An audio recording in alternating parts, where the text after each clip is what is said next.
Benvinguts al Museu Nacional, moltes gràcies per venir a la conferència d'inauguració de l'exposició Insurreccions. Molt breu, jo no volia presentar el George, volia que el George comencés directament, però m'ha dit que està intimidat, cosa que no m'he cregut, i que digués dues paraules abans que ell comenci, així que ho faré encantat. El que fem avui és inaugurar una exposició organitzada pel GDPOM, aquí a la Marta Gili, la seva directora de París, on nosaltres hem treballat conjuntament el projecte per Barcelona i que és una mostra que després viatjarà a Buenos Aires, a Brasil, a Mèxic, a Montreal, i que és veritat que és un projecte molt, molt especial pel museu. En la presentació de Barcelona el George ha fet un esforç enorme i ha integrat quasi un centenar d'obres de la col·lecció, i té molt a veure amb un discurs que fa temps que fem, que és fer créixer el terreny, el camp de joc sobre el qual el Museu Nacional treballa. Això no és un contenidor, ho hem dit moltes vegades, no és un magatzem d'obres d'art, ni és un lloc on classificar-les ni alfabèticament ni per ordre cronològic, és un lloc de debat, és un lloc de discussió. Aquesta exposició és una demostració perfecta del que creiem que són els museus avui en dia, que és un espai de discussió, de democràcia, de llibertat, crític, que és com és la realitat, que és molt complexa. El George ha fet una feina extraordinària. Jo no puc presentar el George, tots el coneixeu, per això hi ha aquí 300 persones. És professor a l'École d'Études de París, però la llista de llibres i de publicacions i d'articles que tant ens han marcat i que ens segueixen marcant és infinita. Jo sí que li vull agrair molt, molt, molt, un gran merci, George, la generositat del George. El George ha estat tot el muntatge aquí, tota la setmana, tancat a la sala d'exposicions, al sòtano, a la mazmorra que tenim, muntant tot el dia, treballant amb l'equip del museu, amb la Maria Jesús, amb el Tonyo, amb el Lluís, que han fet una feina excel·lent, i contestant amb una paciència infinita totes les preguntes, explicant les coses. És un plaer estar al costat del George treballant. Se n'aprèn molt, anem carregats de preguntes, tots els principis que pensàvem que teníem ja no els tenim, hem de tornar a construir-los, i això és molt positiu. Per tant, us deixo amb el George. És una conferència que quan acaba ja la inauguració, us ho dic perquè desgraciadament, no perquè no vulguem, dubto que hi hagi temps per fer preguntes ni coses d'aquesta mena, simplement perquè no hi haurà cronologia, no perquè no ens agradi. Un altre dia farem unes jornades de discussió. Avui la idea és que el George parli just fins que ens toqui baixar per obrir l'exposició. Alors, George, merci beaucoup. Merci beaucoup à toi. Merci. Bonsoir. Je crois que je n'ai jamais fait une conférence sous une coupole aussi haute. Je n'ai jamais fait une conférence devant un miro. D'habitude, je projette des images, mais bon, on ne va pas projeter des images sur le miro. Et donc, j'ai un peu adapté mon propos au fait qu'il n'y ait pas d'image que je montre. Je suis donc très intimidé. Heureusement, il y a des caras, amigas, des amis. Et ce matin, j'expliquais que l'exposition Soulèvement n'est absolument pas le résultat d'une recherche. C'est une étape d'une recherche.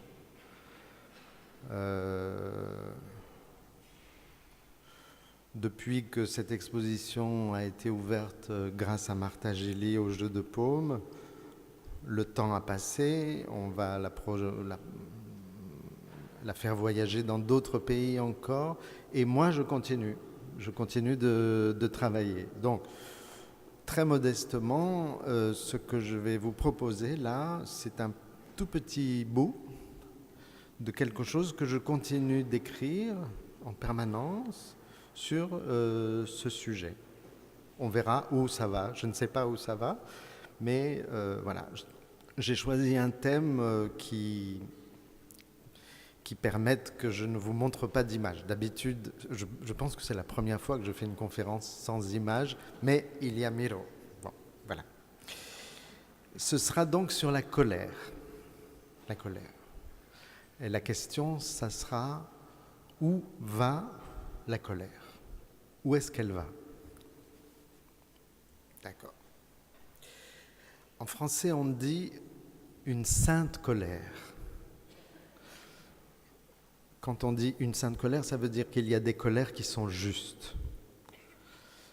La question, c'est comment discerner la justesse d'une colère, comment discerner l'acte de justice d'une colère. Est-ce qu'une colère peut engendrer un acte de justice? Ou bien, on peut poser la question, comment faire droit au soulèvement? Et quand on parle des soulèvements, vous verrez dans l'exposition, un soulèvement, c'est tout un ensemble de comportements passionnels, c'est du pathos, c'est de la pathos formelle. Comment faire droit à des emportements passionnels? Comment légiférer sur les colères? Qu'est-ce qu'on veut dire quand on dit qu'une colère est légitime? Qu'est-ce que c'est le droit au soulèvement? C'est une question très difficile. Moi, je ne suis qu'un historien de l'art au départ, mais j'essaye. Voilà. En 1795, en France, est paru un fascicule de 5 pages qui s'intitulait « Insurrection en faveur des droits du peuple souverain ». En exergue de ce livre, de ce petit livre, le 35e article de la Déclaration des droits de l'homme et du citoyen, je cite, « Quand le gouvernement viole le droit du peuple, l'insurrection est pour le peuple et pour chacune des portions du peuple le plus sacré des droits et le plus indispensable des devoirs. » Entre-temps, c'est-à-dire entre 1792-93, en France, on appelait les enragés de la Révolution française qui publiaient leurs écrits, leurs adresses, leurs pamphlets, finalement réunis sous un titre très beau, « Notre patience est à bout ». Est à bout. Pas tabou, à bout. Bien plus tard, en 1907, au Congrès anarchiste international d'Amsterdam, c'est pour toi, on vit se lever Emma Goldman lors de l'avant-dernière séance. Elle proposait à l'Assemblée l'adoption d'un texte en faveur du droit de révolte. Et elle lut la déclaration suivante, que je cite. Le Congrès anarchiste international se déclare en faveur du droit de révolte, de la part de l'individu comme de la part de la masse entière. Le Congrès est d'avis que les actes de révolte, surtout quand ils sont dirigés contre les représentants de l'État et de la plutocratie, doivent être considérés d'un point de vue psychologique. Ah, ça, c'est fantastique. C'est surprenant dans un texte politique, mais c'est le texte. Ils sont le résultat de l'impression profonde faite sur la psychologie de l'individu par la pression terrible de notre injustice sociale. On pourrait dire comme règle que seul l'esprit le plus noble, le plus sensible et le plus délicat est sujet à de profondes impressions se manifestant par la révolte, interne et externe. Pris sous ce point de vue, les actes de révolte peuvent être caractérisés comme les conséquences socio-psychologiques d'un système insupportable. Et comme tels, ces actes, avec leurs causes et motifs, doivent être compris plutôt que loués ou condamnés.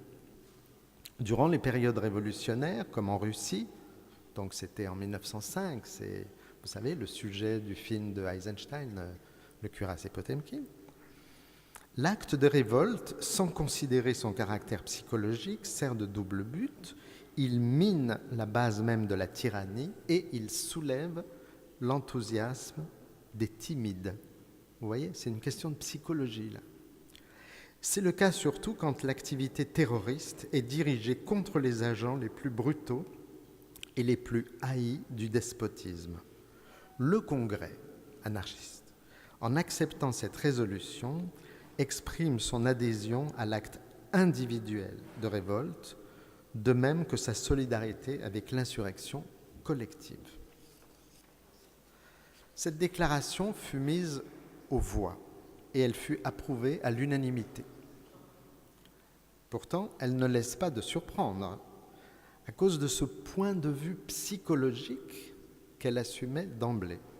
Qu'est-ce qu'a à faire donc la décision politique avec ce que Emma Goldman appelle l'esprit le plus sensible et le plus délicat en tant que sujet à de profondes impressions? La colère invoquée par Emma Goldman renvoie bien à un système insupportable, c'est-à-dire un état de fait historique et politique, mais que sa réaction subjective rend évidente. Il y a donc des colères subjectives, psychologiques, etc., mais historiquement justes, politiquement justes. On pourrait même considérer que la toute première chronique politico-militaire de l'Occident, 8e siècle avant Jésus-Christ, et là je parle évidemment de l'Iliade d'Homère, porte dès le début de sa toute première phrase le mot colère. Chante, muse, la colère, Ménis, la colère d'Achille. Est-ce que tout art serait donc l'art de chanter la colère? Peut-être. Dans un livre intitulé « Colère et temps », Zorn und Zeit, c'est un titre en allemand qui joue évidemment polémiquement avec Sein und Zeit de Heidegger. Dans ce livre, Peter Sloterdijk a proposé une analyse politico-psychologique de la civilisation occidentale, de Homère jusqu'à Lénine.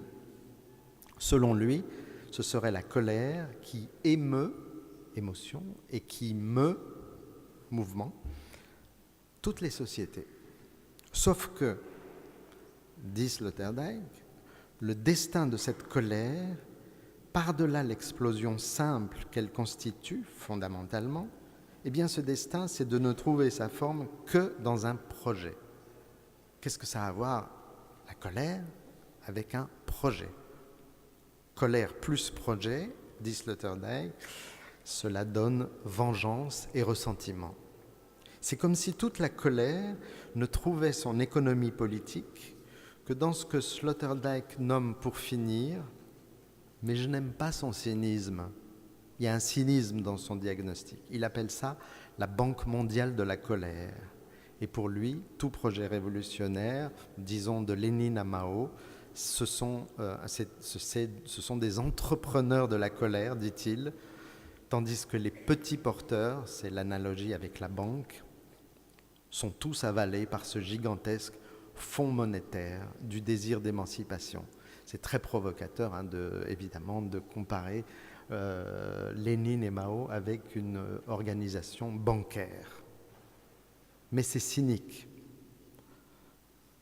L'impression que je retire de cette description très générale, c'est que la colère, par Sloterdijk, est reconnue dans sa puissance historique, mais immédiatement, selon lui, elle est réfutée, parce qu'elle est rabattue sur de noirs desseins, comme on dit en français, ou de noirs destins, la vengeance, le ressentiment, la paranoïa, le stalinisme, etc. Tout ça qui canalise la colère. Alors, où va la colère? La tradition philosophique, qu'est-ce qu'elle nous répond? Elle nous répond que la colère va mal, de toute façon. La colère, il n'y a pas de concept philosophique positif de la colère très souvent. Elle va mal. Par exemple, en France, nous avons un grand dictionnaire de philosophie politique. Très gros, très beau, dirigé par Philippe Reynaud et Stéphane Rials, peu importe. Mais il n'y a pas le mot colère dans ce dictionnaire politique. Il n'y a pas non plus le mot révolte. Il n'y a pas non plus le mot soulèvement. C'est bizarre quand même. Ce sont des sujets politiques. S'il y a bien une histoire philosophique de la Révolution, on sait qu'il y a une histoire philosophique de la Révolution, déjà chez Kant jusqu'à Marx et au-delà. Pour ce qui concerne les soulèvements, les révoltes, les insurrections, la colère, non, il n'y aurait que de la psychologie. Il n'y aurait que des crises anachroniques, donc pas d'histoire. C'est comme si la colère elle-même contribuait à creuser la différence et bientôt l'opposition, pour certains auteurs, entre le mot révolution et le mot révolte. Comme l'a montré par exemple un grand philologue français, Alain Ray, qui a étudié l'histoire du mot révolution.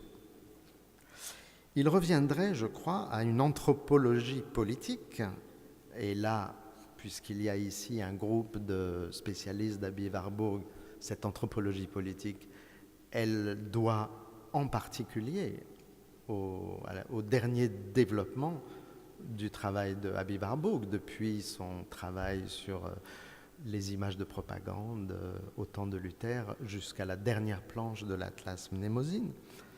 Il reviendrait à une anthropologie politique de penser la colère à l'œuvre dans les gestes de soulèvement, c'est-à-dire en fait c'est l'objet de l'exposition que vous avez au sous-sol, c'est en fait une exposition juste sur les gestes, rien de plus. Il reviendrait à cette anthropologie politique de penser la puissance intrinsèque de son mouvement, je dis bien la puissance, avant même de postuler son projet dans l'ordre des rapports de force, c'est-à-dire dans l'ordre des rapports de pouvoir. Ici, je fais une très grande opposition, qui vient d'ailleurs de Gilles Deleuze, mais avant lui de Nietzsche, mais avant lui de Spinoza, entre puissance et pouvoir. Est-ce qu'on ne pourrait pas imaginer une phénoménologie des colères politiques ? Certains sociologues, certains historiens essayent cela. C'est très précieux pour nous de lire ces historiens. Mais cela suppose un point de vue transversal aux constructions historiographiques et philosophiques standards. L'un des exemples, je le trouve dans un texte très beau de Georges Bataille, donc transversal à ses savoirs. C'est un petit commentaire inédit au livre de Merleau-Ponty, Humanisme et terreur. Bataille écrit « Il y a un point de vue plus général que Hegel indique, c'est-à-dire que Hegel indique sans le développer, et que l'angoisse, vous voyez la psychologie à nouveau, que l'angoisse dérobe à Merleau-Ponty, mais il suppose une adhésion si entière à notre situation humaine qu'en quelque sorte, on entre dans la convulsion elle-même. C'est-à-dire l'idée que le philosophe entre dans la convulsion même de la colère. À travers ces mots, Georges Bataille indiquait une sorte de mouvement d'excès que le génie de Hegel, selon lui, avait laissé juste entrevoir. L'excès, c'est lorsque la pensée même se met en colère. D'ailleurs, je précise que la pensée qui se met en colère, c'est pratiquement l'expression que José Bergamin emploie à propos de Guernica, de Picasso. C'est un tableau où la pensée s'élève à la dimension de la colère. Quand la pensée se met en colère, sans rien lâcher de sa consistance et de sa rigueur. C'est difficile. On peut se tourner vers un penseur anarchiste comme Bakounine, qui n'hésite pas à construire quelque chose comme une équivalence anthropologique, selon lui, entre l'acte de penser et l'acte de se soulever. Toute pensée, pour Bakounine, c'est un soulèvement. Il dit que ce sont les deux facultés les plus précieuses et elles sont concomitantes dans l'espèce humaine, en sorte que la faculté de penser, c'est la faculté de se révolter. Je lis, je cite Bakounine. « L'homme ne devient réellement homme. Il ne conquiert la possibilité de son développement et de son perfectionnement intérieur qu'à la condition d'avoir rompu dans une certaine mesure, pour le moins, les chaînes d'esclaves que la nature fait peser sur tous ses enfants. L'homme s'est émancipé, il s'est séparé de l'animalité et il s'est constitué comme homme. Il a commencé son histoire et son développement proprement humain par un acte de désobéissance et de science. Les deux. c'est-à-dire par la révolte et par la pensée. C'est-à-dire ce qu'il propose, et Bataille est très proche, c'est de réunir l'acte de désobéir et l'acte de penser. Dans les mêmes pages, on constate que Bakounine conclut que, en somme, le mot révolte n'est que l'autre face, mais négativement exprimée, du mot jouissance. Là aussi, on est assez proche de Bataille. Je ne m'étonne pas que Bakounine ait traversé en 1848 la grande colère parisienne de février 1948 dans un sentiment de griserie. Griserie, dit-il. Ivresse, dit-il. Quelque chose qui d'habitude se dit des fêtes les plus joyeuses et les plus exaltantes. Mais ce n'était pas joyeux, il y avait beaucoup de morts. Mais c'est aussi une fête. C'est une fête en négatif. Je cite Bakounine. Ce mois passé à Paris fut un mois de griserie pour l'âme. Non seulement j'étais grisé, mais tous l'étaient. Les uns de peur folle, les autres de folle extase, d'espoir insensé. Je me levais à 5 ou même 4 heures du matin. Je me couchais à 2 heures. Je restais sur pied toute la journée, allant à toutes les assemblées, réunions, clubs, cortèges, promenades, démonstrations. En un mot, j'aspirais par tous mes sens et par tous mes pores de la peau l'ivresse de l'atmosphère révolutionnaire. C'était une fête, sans commencement et sans fin. Je voyais tout le monde et je ne voyais personne, car chaque individu se perdait dans la même foule innombrable et errante. Je parlais à tout le monde, sans me rappeler ni mes paroles ni celles des autres, car l'attention était absorbée à chaque pas par des événements et des objets nouveaux, par des nouvelles inattendues. Il semblait, ça c'est très intéressant, il semblait que l'univers entier se fût renversé. L'incroyable était devenu habituel, l'impossible possible, et le possible et l'habituel devenaient insensés. C'est assez beau. En 1871, au moment de la Commune de Paris, Jules Vallès, magnifique écrivain, journaliste écrivain, Jules Vallès, l'insurgé, va décrire la Commune en particulier du point de vue d'une sorte de kermesse. Il cite à un moment donné des enfants. « Est-ce qu'on est en révolution, papa ?» Ce sont des enfants du marchand de vin qui demandent ça. Ils croient qu'il s'agit d'une fête. Façon de signifier dans ce texte que dans tout soulèvement, la colère elle-même, comme le dit Bataille dans un autre texte, la colère elle-même est de la fête. Dire en français c'est de la fête, ça veut dire que ça participe à. La colère fait partie de l'événement, mais on dit la colère est de la fête. N'oubliez pas les ethnologues. N'oubliez pas que les ethnologues définissent toutes sortes de fêtes. Il y a des fêtes où on pleure. Ça s'appelle des fêtes piaculaires. C'est l'expression employée par les anthropologues. C'est les pleurs collectifs. Ce sont des fêtes. Les fêtes funèbres, ce sont des fêtes. Les fêtes militaires, ce sont des fêtes. Les fêtes sauvages, etc., etc. Je vais ici vous parler à travers la lecture de 2 livres extraordinaires sur des périodes plus anciennes de la France de l'Ancien Régime. Ce sont des livres de l'historien Yves-Marie Bercé. L'un s'intitule « Fête et révolte » et l'autre s'intitule « Révolte et révolution ».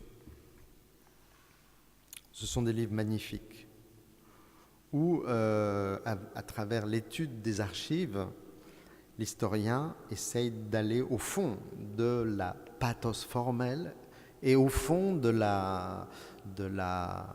du gestus psychique de ces phénomènes collectifs. Il est vrai que l'idée d'un soulèvement comme fête appartient à la mythologie du soulèvement. C'est pas aussi drôle que ça, un soulèvement. Donc il y a un aspect mythologique évident dont parlent soit sur le moment, soit après coup, les acteurs de toute révolte. Mais il est vrai, note cet historien, que la fête manifeste en tant que telle, en tant que fête, une virtualité subversive toujours présente.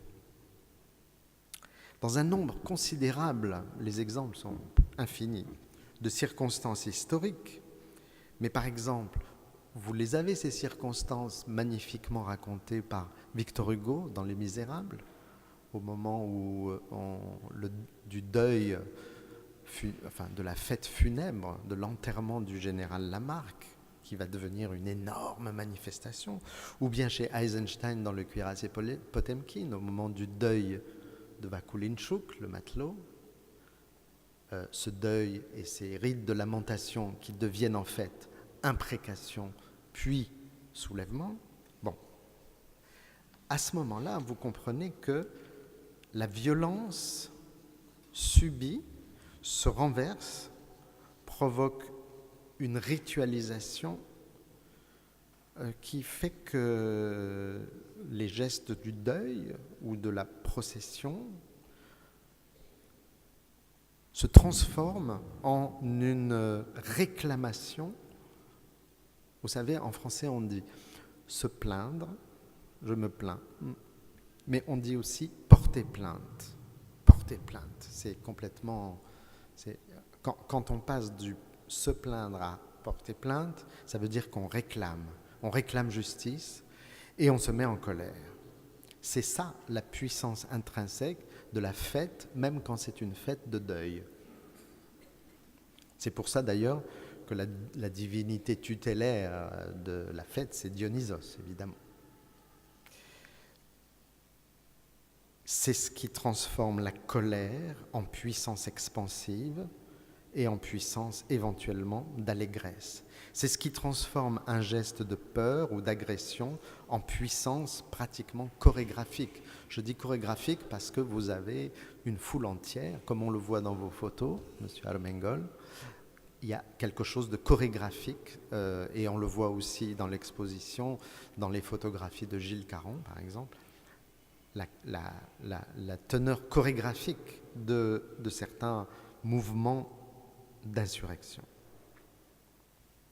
C'est un opérateur de renversement des valeurs, et ça, vous le trouvez bien sûr chez des philosophes, chez des écrivains, vous le trouvez chez Nietzsche, évidemment, la tragédie, vous le trouvez chez Florence Christian Rang, quand Rang analyse les phénomènes de carnaval, vous le trouvez par exemple chez Mikhail Bakhtin dans ses analyses de Rabelais et de la culture populaire à la Renaissance, etc., etc.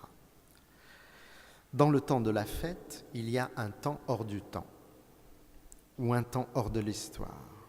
Il y a un temps où la colère devient joie, est capable de devenir joie, et la violence est capable de devenir parodie. Ça veut dire qu'il y a des soulèvements qui sont festifs, et cela veut dire aussi qu'il y a des fêtes qui deviennent dangereuses.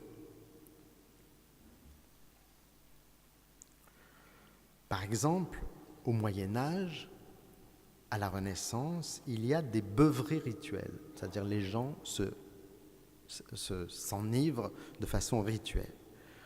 Ou bien il y a des parades avec des armes. Ou bien on demande aux jeunes de se réunir et de faire un tribunal, d'organiser un tribunal contre les gens qui sont au pouvoir. Ou bien il y a ce qu'on appelle la fête des fous. On laisse les fous sortir. Ou bien il y a ce qu'on appelle au Moyen-Âge, bien sûr, les charivaris, etc., etc. Cet historien dont je parlais, Yves-Marie Bercé, décrit comment une fête ne tarde jamais à mettre les signes du pouvoir sans dessus-dessous, en attendant de mettre sans dessus-dessous le pouvoir lui-même. La fête met les représentations du pouvoir sans dessus-dessous, mais il arrive quelquefois que la fête devienne le renversement du pouvoir lui-même. Par exemple, la foule du carnaval juge, puis met à mort une effigie du pouvoir. Et les procédures juridiques sont imitées jusque dans leurs moindres détails. C'est pour rire. Mais ce peut être, et ça a été souvent le cas, dans la France avant la Révolution française, une sorte de répétition générale de quelque chose qui semblait impensable et inespéré, une vraie mise en cause du pouvoir en place.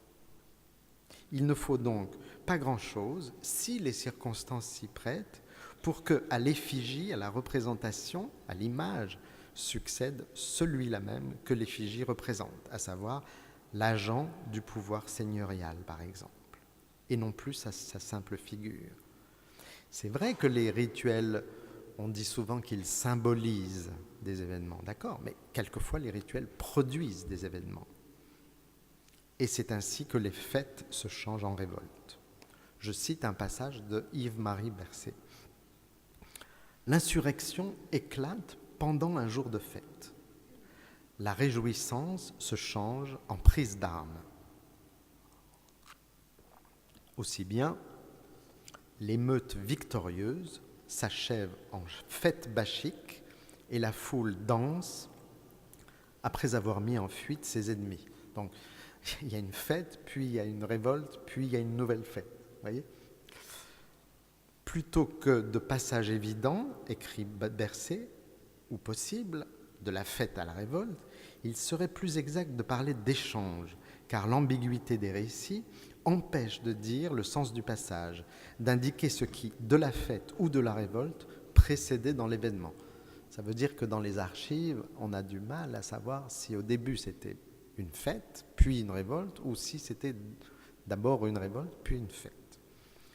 Les voisinages de la tradition et de la violence, l'actualisation des débordements coutumiers, l'intrusion des tensions sociopolitiques dans le calendrier des fêtes, tout cela mérite un inventaire assez précis de cas où l'on puisse faire le partage des rencontres fortuites ou bien des conséquences inéluctables d'un type de fait sur une autre catégorie de faits. Il s'agit au fond de s'interroger sur les rapports de la tradition instituée, ritualisée, avec l'événement, c'est-à-dire la chronique politique.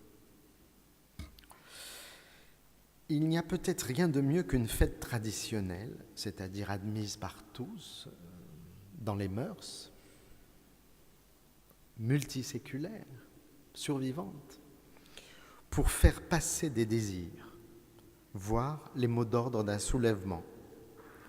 Pendant les 2 siècles qui ont précédé la Révolution française, l'utilisation politique des fêtes est allée dans les 2 sens contraires, soit pour renforcer, soit pour déchoir le pouvoir en place. Ça va dans tous les sens. Par exemple, l'apparition fréquente dans les carnavals dans les villes en Suisse. Donc en Suisse, vous avez des carnavals. Mais dans les carnavals, tout à coup, vous avez plein d'allusions politiques et d'allégories moralisatrices. Et hop, vous avez un mouvement de rupture, et c'est là que se met en place le mouvement de la réforme en Suisse. Profitant donc de ces moments de carnaval. Et ça, à nouveau, il faut dire que Aby Warburg a étudié les tracts, en quelque sorte, illustrés de la réforme sous forme de monstres animaux dans la même relation que je suis en train de dire sur la question sur la Suisse. L'historien Yves-Marie Bercé, j'y reviens, porte une attention éclairante sur les inversions de genre, par exemple. C'est très intéressant, ça. Lorsque les attributs du carnaval deviennent des emblèmes de révolte. Par exemple, le 27 février 1630, dans la seconde semaine du carême, donc c'est une fête religieuse tout à fait traditionnelle, mais c'est en même temps le premier jour d'un véritable soulèvement des vignerons à Dijon. Et le meneur des vignerons, il est vêtu, il est déguisé en roi du carnaval. Vous voyez ? Ailleurs, les émeutiers, ça c'est un cas qui se passe dans une petite bourgade, Montmorillon, le 26 février 1707. Les émeutiers, en fait, sont déguisés en femmes.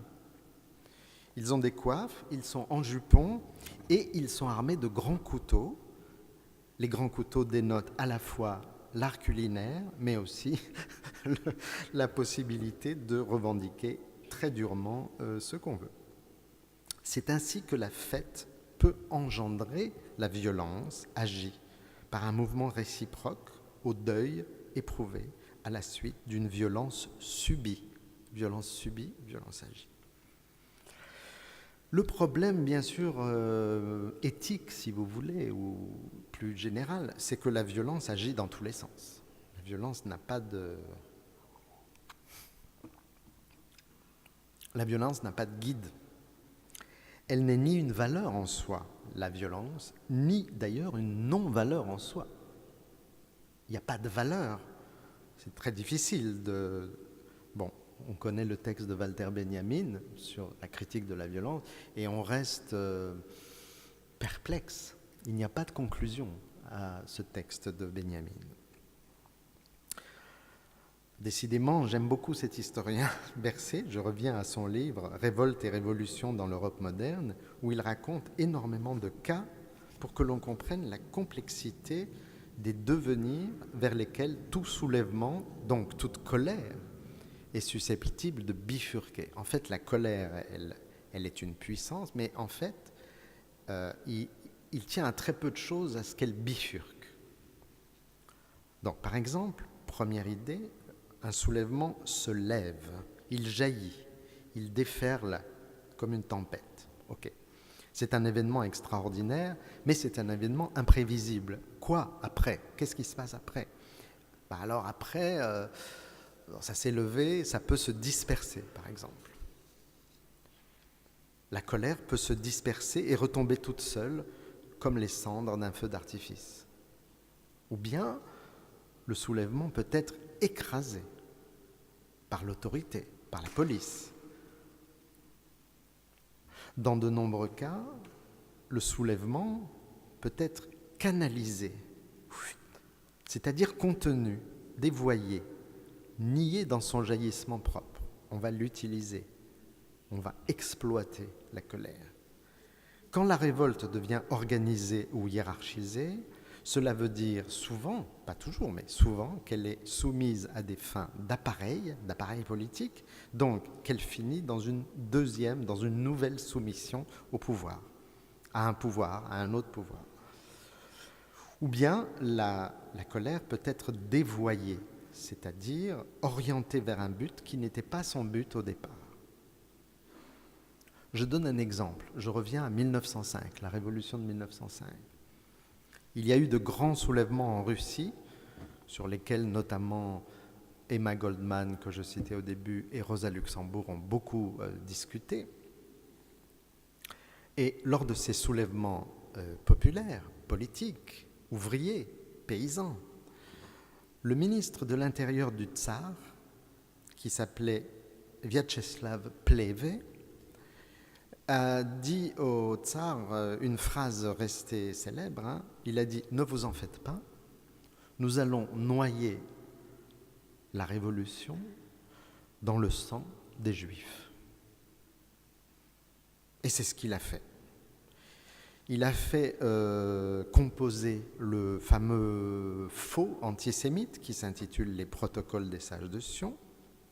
Il a fait commettre de terribles pogroms dans de nombreuses villes, d'Ukraine en particulier, sous la férule d'une milice d'extrême droite qui s'appelait les Centuries Noires, milice d'extrême droite dont, quelque temps plus tard, les SS allemands ont imité non seulement les pratiques, mais même l'emblème de la petite tête de mort blanche sur fond noir, qui est en fait, chez les SS, c'est une citation des Centuries Noires russes.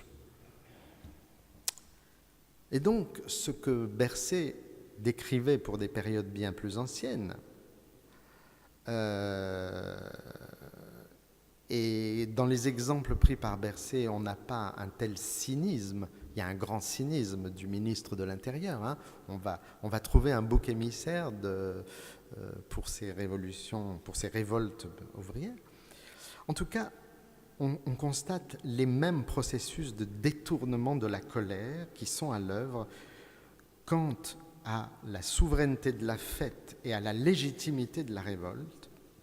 Succède ce que Bercé, donc pour des périodes assez anciennes, des périodes médiévales et renaissantes, appelle des phénomènes donc de bouc émissaire ou des phénomènes de xénophobie purificatrice, supposés assurer le renforcement du sentiment de cohésion, d'identité collective. C'est-à-dire que les gens se révoltent et on trouve un moyen de transformer cette colère en quelque chose qui va devenir une xénophobie purificatrice et une identité collective. Je cite Bercé, parce qu'il donne des exemples. Dans cette détermination purificatrice, des boucs émissaires, alors c'était par exemple les gabeleurs. Les gabeleurs, ça veut dire ceux qui étaient désignés pour retirer l'impôt de la gabelle. Les usuriers, les non-chrétiens étaient les victimes désignées. Les étrangers, les juifs, étaient d'abord les cibles privilégiées de tels déchaînements. La xénophobie atteignait des groupes socialement isolés, spectaculairement différents, facilement accessibles et aussi favorisés économiquement, créanciers ou concurrents. L'annonce d'un malheur imputé à ce groupe, par exemple un début d'épidémie, la perte d'un navire ou un sacrilège, entraînait la vindicte populaire. Exemple, la nouvelle de la prise des bateaux marseillais provoque le massacre d'une ambassade turque séjournant à Marseille le 20 mars 1620. On assassine tous les Turcs à Marseille. Autre exemple, des matelots anglais sont égorgés à Édimbourg en 1706 pour de semblables raisons. À Londres, la hantise d'un complot papiste suscite périodiquement des chasses à l'Irlandais, puisque les Irlandais sont catholiques. Le petit peuple romain s'en prend aux Espagnols, accusés d'enlever les jeunes gens pour leur armée. Un massacre de 2000 Juifs à Lisbonne, le 19 avril 1506, survient alors que la ville était menacée de peste, etc. Y a-t-il une conclusion ? N'y aurait-il pas d'autre destin à la colère des peuples que soit la soumission d'un côté et le ressentiment de l'autre ? Vous voyez que les soulèvements peuvent engendrer indistinctement le pire ou le meilleur. L'exposition s'appelle insurrection, mais insurrection n'est pas une valeur. C'est une valeur selon la valeur d'usage, mais le mot lui-même ne dit pas que c'est bien ou mal. Je tiens beaucoup à ça. Il y a eu, au moment de la Révolution française, beaucoup d'insurrections contre-révolutionnaires. Entre 1885 et 1914, les origines du fascisme en France se placent rigoureusement dans ce que le grand historien Zeev Sternhell a nommé la droite révolutionnaire. La droite révolutionnaire. Elle était de droite, mais elle était en effet révolutionnaire.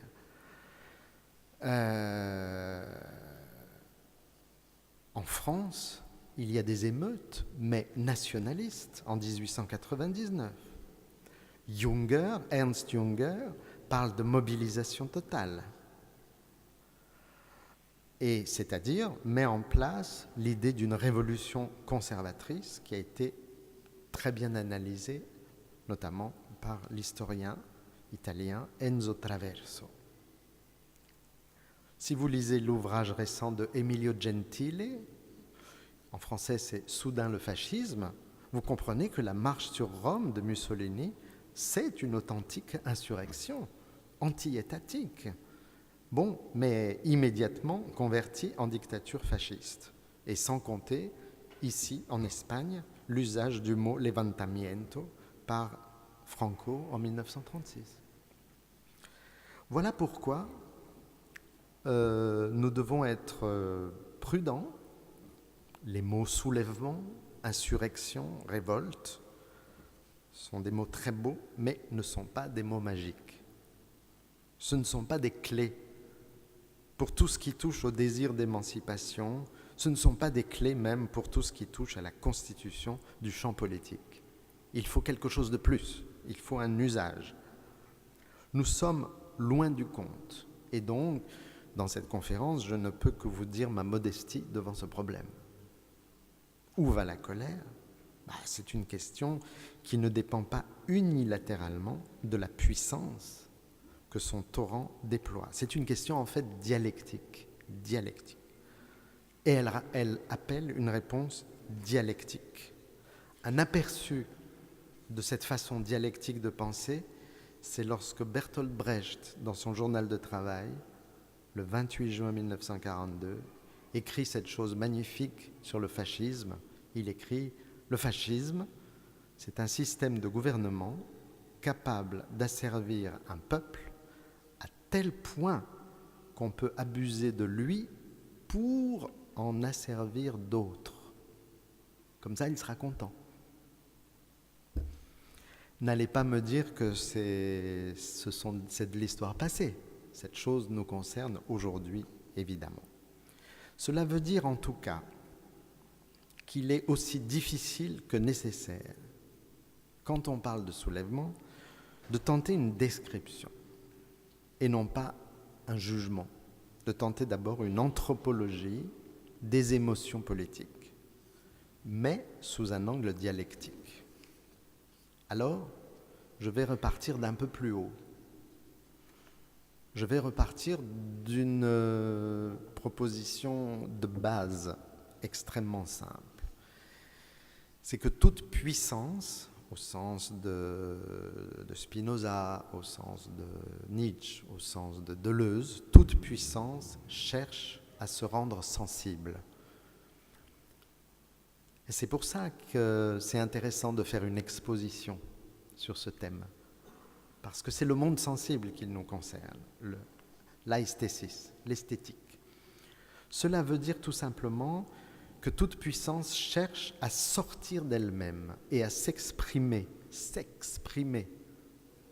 au sens de l'Ausdruck, de Warburg, mais au sens de l'expression chez Deleuze, et à se soulever depuis ses propres fonds. Et quand je dis ça, je pense évidemment au duende, au sens où García Lorca en parle, quelque chose qui monte depuis le fond. Tout ça pour apparaître dans le monde visible. Comment ?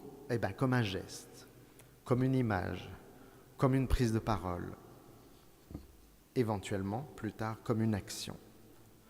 Son mouvement même, le mouvement de la puissance, est à l'image de cette image, une vraie image, que Walter Benjamin a si bien commenté, et de façon si dialectique dans Sens unique. Alors, malheureusement, je ne peux pas vous montrer cette image, mais peut-être beaucoup d'entre vous l'ont en mémoire. C'est une image qui représente l'espérance, spes, l'espérance, la figure allégorique. Elle est représentée notamment par Andrea Pisano dans un relief à Florence. Elle est représentée dans une peinture en grisaille par Giotto à Padoue. Benjamin, dans Sens unique, décrit cette figure. C'est une femme, évidemment. Spes, en latin, c'est féminin. Elle a les bras tendus vers le haut. Et si vous vous souvenez, elle a quand même de toutes petites ailes. C'est un peu spécial. Ces ailes sont particulièrement petites, qui lui poussent dans le dos. Le fruit qu'elle convoite, ça c'est dans le texte de Benjamin. Si vous regardez bien les images, ce n'est pas un fruit en fait. C'est clair dans l'image de Giotto, c'est une couronne. C'est un bijou. C'est un bijou de gloire, la couronne, issu en fait de la transformation de l'humiliante couronne d'épines du Christ, évidemment, dans la Passion. Mais enfin bon, c'est une couronne. Benjamin dit bien, elle tend les bras, elle a des ailes, et pourtant, le fruit demeure inaccessible. Et il dit, rien n'est plus vrai. Qu'est-ce que ça veut dire? Ça veut dire que l'espérance espère. Et cela ne veut pas dire qu'elle trouve sa satisfaction. Cela veut dire qu'elle se rend sensible dans une forme, dans une image, dans un mouvement d'image, comme si tout mouvement d'image était, dans cette perspective, la forme sensible d'une espérance. Et faire une exposition sur les insurrections, c'est juste des formes sensibles de l'espérance, pas plus. Pas de doute, quand on connaît Walter Benjamin, que cette figure de l'espérance trouve son point de conclusion et son point d'aboutissement dialectique dans la fameuse aquarelle de Paul Klee, Angelus Novus. Angelus Novus, une aquarelle très célèbre de Paul Klee que Benjamin possédait. Vous voyez donc un ange, et c'est un ange très bizarre parce que, si vous regardez, on dirait qu'il est fait de feuilles de papier roulées. On dirait qu'il est fait de papier. C'est aussi, comme l'espérance, un corps qui lève les bras. Et d'ailleurs, ces bras pourraient être aussi des ailes. Mais c'est une figure qui espère quelque chose dans le désespoir même de cette espérance. L'ange est sur le point de s'éloigner de quelque chose qu'il fixe pourtant du regard. C'est Benjamin qui dit ça. C'est une façon de représenter l'espoir au point le plus crucial de sa quête, c'est-à-dire là où il est le plus proche du désespoir. Et ça, c'est frappant dans les images de Giotto, de Pisano, c'est frappant dans les images de Goya, c'est frappant dans les images de Victor Hugo, c'est frappant dans les images de Miro. L'espoir du condamné à mort, qui est, disons, une œuvre très importante, je crois, pour l'exposition que nous avons faite en bas, qui montre des corps tendus, qui montre, même quand ce ne sont pas des corps, qui montre des mouvements de tension. L'idée, c'est ça, c'est une émotion. Une émotion, c'est un mouvement hors de, c'est un mouvement hors de soi. L'espérance, c'est ça, c'est un mouvement hors de soi. Selon Spinoza, l'espérance est une émotion, c'est un affect. Dans l'éthique, l'espérance est un affect, en plus, c'est un affect de laetitia, de joie. Mais c'est un affect paradoxal. Je pense bien sûr, en vous parlant d'espérance, du lien très fort entre Walter Benjamin et Ernst Bloch. Le principe espérance, ce grand philosophe de l'espérance, qui a développé toute une théorie de ce qu'il appelle les images souhaits, les images désirs. Spinoza dit « L'espérance est un affect de joie, mais paradoxal, parce que son temps est paradoxal. Parce que l'espérance est un affect anachronique. » Pourquoi anachronique? Parce que la joie ne vient pas de quelque chose qui est présent. La joie vient de quelque chose qui est, dit-il, soit passé, soit à venir. Si c'était dans le présent, ça serait une vraie joie, une pure joie. Mais l'espérance, c'est... Voilà.